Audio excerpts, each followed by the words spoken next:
मधुबनी का है ये ठीक है। हमारे राहुल भाई हम लोगों के बीच में पधारे हैं। आज इस देश में मोदी की सरकार में सारे किसान जो सबका भरण पोषण करते हैं वो आज भिखारी का ऐसा बन गया है।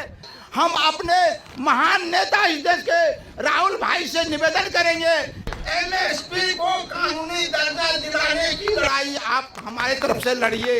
हम लोगों का हाल दिन ब दिन नीचे से नीचे गिरते हुए चला जा रहा है और वो आपके सामने खुद दिखाई दे रहा है कि कितना कमज़ोर सब 10 बीघा 12 बीघा 15 बीघा खेती करने वाले लोग हैं।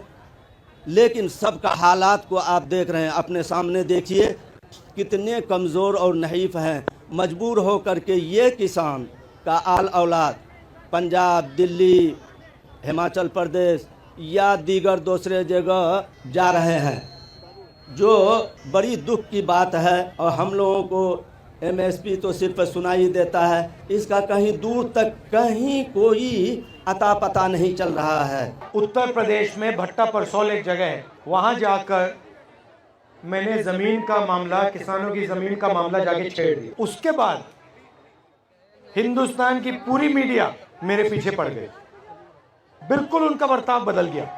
क्यों? क्योंकि जो किसानों की ज़मीन की बात थी उसको मैंने जाके उठा दिया। उसके बाद भट्टा परसौल के बाद यूपीए ने, कांग्रेस पार्टी ने ज़मीन अधिग्रहण बिल पार्लियामेंट में पास किया।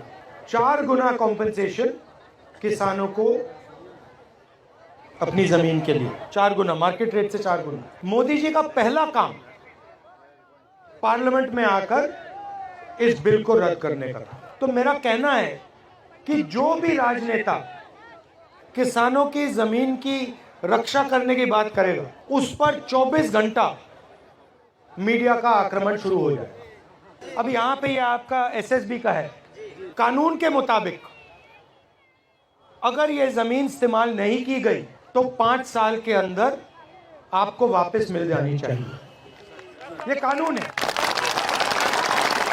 मगर यहाँ पे हिंदुस्तान की सरकार ज़मीन अधिग्रहण बिल के कानून को तोड़ दी। और मैं आपको आश्वासन दे सकता हूं कि अगर हमारी सरकार आएगी तो एकदम ये जो आपका काम है हम करके आपको दे देंगे। किसानों को चारों ओर से घेरा जा रहा है, आपकी जमीन छीनी जा रही है, आपसे जमीन ली जाती है, अदानी जी जैसे बड़े बड़े उद्योगपतियों को फ्री में तोहफे जैसे गिफ्ट में दी जाती है। दूसरी तरफ से खाद, बीज, इन चीज़ों में आप पर दबाव डाला जाता है, आपसे पैसा छीना जाता है। और अजीब सी बात है, मगर अरबपतियों के 14 लाख करोड़ रुपए कर्जा माफ हो सकता है, मालिया का कर्जा माफ हो सकता है, अदानी का हो सकता है, इन सब का हो सकता है, मगर किसानों का कर्जा माफ नहीं हो सकता। हिंदुस्तान के हर नागरिक की कम से कम प्रोटेक्शन होनी चाहिए। तो अगर हम किसानों की रक्षा नहीं करेंगे, चाहे वो एमएसपी की बात हो, कर्जा माफी की बात हो, सही दाम दिलाने की बात हो, अगर किसान को ये नहीं लगेगा कि देश की सरकार हमारी रक्षा कर रही है, तो देश आगे नहीं बढ़ सकता। और आज सच्चाई है कि जो किसान के दिल में जो डर है उसको सरकार मिटा नहीं पा रही, और किसान ने सरकार पे पूरा का पूरा भरोसा खो दिया है। मगर मैं आपको यहाँ ये कहने आया हूँ कि हमारी कोशिश रहेगी कि जो आप भरोसा खोए हैं वो एक बार फिर आप हमारी सरकार पर भरोसा करें।